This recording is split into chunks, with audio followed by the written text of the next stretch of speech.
Cancer मरीजों की आर्थिक मदद के लिए पिछले 21 सालों से खजाना फेस्टिवल का आयोजन किया जाता है। बड़े-बड़े जो गायक हैं और गज़ल गायक हैं वो इसमें पार्टिसिपेट करते हैं और गज़लें निःशुल्क बिना किसी फ़ीस लिए वो गाते हैं। और इस वक्त मेरे साथ मौजूद हैं जानी-मानी गायिका रेखा भारद्वाज, जो पिछले 6-7 सालों से इस फेस्टिवल में हिस्सा ले रही हैं और इस बार भी वो अपनी गज़लें सुनाएँगी। बहुत-बहुत स्वागत है आपका। शुक्रिया, शुक्रिया। मैम, पिछले कई सालों से आप इसमें पार्टिसिपेट करती आ रही हैं खजाना में, और इस बार भी आप हिस्सा लेने वाली है। एक बहुत नोबल कॉज है, क्या कहना चाहेंगी, कितनी उत्साहित है? पिछले 2 सालों से इसका आयोजन ऑनलाइन हो रहा था, अब ये फिजिकली फिर से हो रहा है। बहुत ज़्यादा उत्साहित हैं हम सब, जैसा कि आप देख रहे हैं अभी प्रेस कॉन में भी इतने सब आप सब लोग कवर करने आए हैं और हम लोग बहुत ज़्यादा एक्साइटेड हैं क्योंकि 2 साल मिले नहीं और हमारे लिए सिर्फ ये जश्न है, लेकिन ये बहुत महफ़िल जमती है, हम मिलते हैं, बहुत हमारी फैमिली की तरह एक एक्सटेंडेड फैमिली है। और जैसे एक जॉइंट फैमिली होती है ना, तो कोई शादी का माहौल होता है, वैसा सा लगता है एकदम, क्योंकि इतने आर्टिस्ट हैं नए, कुछ अभी जिनका अच्छा नाम हो गया और हो रहा है, और कुछ एस्टैब्लिश्ड हैं, तो वो इतना खूबसूरत कॉम्बिनेशन होता है। और जो एक हम मेडली करते हैं, तो इस बार जैसे हम मेडली लता जी के लिए ट्रिब्यूट होगा, उसमें हम गाने सब लोग सारे आर्टिस्ट एक साथ बैठते हैं और सब बारी बारी से मेडली में गाना गाते हैं, एक थीम बेस्ड। वो बहुत खूबसूरत होता है, सब तैयारी करते हैं, हमारी रिहर्सल्स एक साथ होती हैं। और जैसा कि आपने बोला, तो मैं 6-7 साल से हूँ इन्वॉल्व, तो वो एक, अगर आप इंडिया में हैं, आप मुंबई में हैं, आपका कोई शो कमिटेड नहीं है पहले से, तो आप खजाना में बस आएंगे, वो कमिटमेंट है। एक फैमिली में एक बार आ गए आप, तो फिर वो परिवार का जैसे होता है ना, आप कोई इवेंट नहीं मिस करते।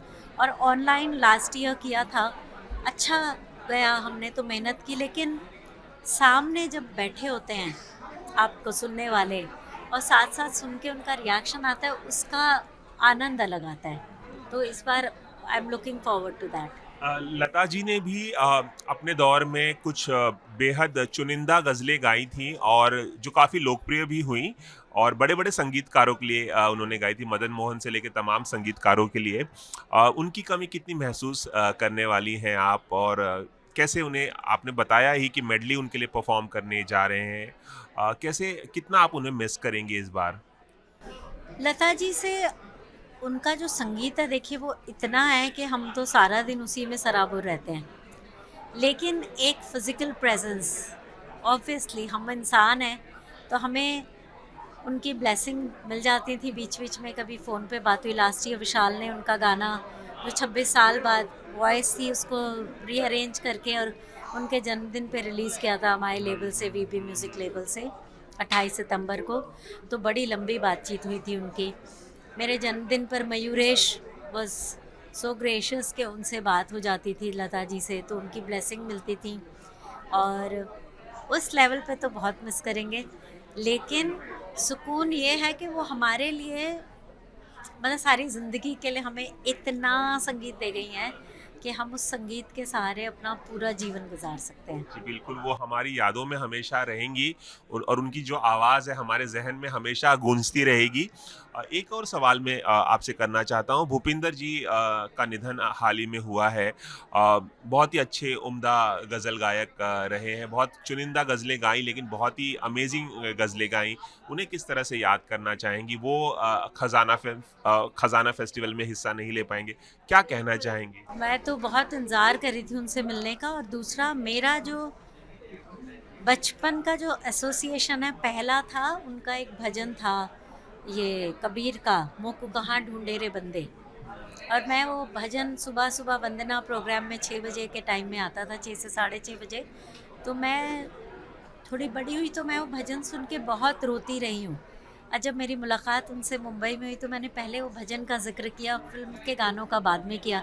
भूपी जी ने सिर्फ गज़ल ही नहीं गाई हैं, गज़ल भी गाई हैं और फ़िल्म के बहुत बिल्कुल, खूबसूरत गाने बिल्कुल। गाए हैं उन्होंने। मेरा जो मोस्ट फेवरेट सॉन्ग है, मैं कल भी बता रही थी किसी को, वो किनारा फ़िल्म का है। जी। एक ही ख्वाब कई बार देखा है मैंने, जी। और उसमें उन्होंने सिर्फ गाया नहीं है, उसमें पूरा वो एक्टिंग जैसा है कि एक लाफ्टर आता है और फिर टिक्कू की बच्ची पूरा उसमें मतलब वो फ्री वर्स पोएम की तरह उसको गाया, गिटार भी उन्होंने बजाया है। वो तो हमारे लिए बड़े आइकन रहे हैं क्योंकि हम दिल्ली से हैं। बेसिकली मैंने भारतीय कला केंद्र में सीखा, वहाँ उनकी बहन चरणजीत कौर वो गज़लें सिखाती रही हैं वहाँ पर। तो हम उनसे भूपी जी के बड़े किस्से सुनते थे कि कनॉट सर्कस में कैसे वो इनर सर्कल में बैठ के गिटार बजाया करते थे। एंड मैं कहूँगी कि Bhupi ji has been a very revolutionary person as well as an artist. मतलब उन्होंने जो उनको दिल ने कहा उन्होंने वो किया। उन्होंने कभी जो उनके दिल में आया वो उन्होंने कहा, सच कहा। वो कभी ऐसा नहीं हुआ कि किसी को खुश करने के लिए उन्होंने कुछ कह दिया। और कभी भेड़ चाल का हिस्सा नहीं बने, जो संगीत में और गायकी में जो भेड़ चाल है उसका हिस्सा नहीं बने। जी, और उनकी आवाज़, जो उनकी जैसी आवाज़ तो किसी की नहीं थी। और बच्चों से इतना प्यार, इतने अफेक्शनेट। भूपी जी को मैंने देखा है कि हमारा आसमान छोटा सा था जब वो बादलों से काट काट के गाने आए थे। फिर एक एल्बम भी विशाल ने की, काफ़ी गाया उन्होंने विशाल के लिए। गज़लों के शोज़ में तो मिलते ही थे, लेकिन उस तरह उस वक्त इंटरेक्शन तो आसमान आ जाता था।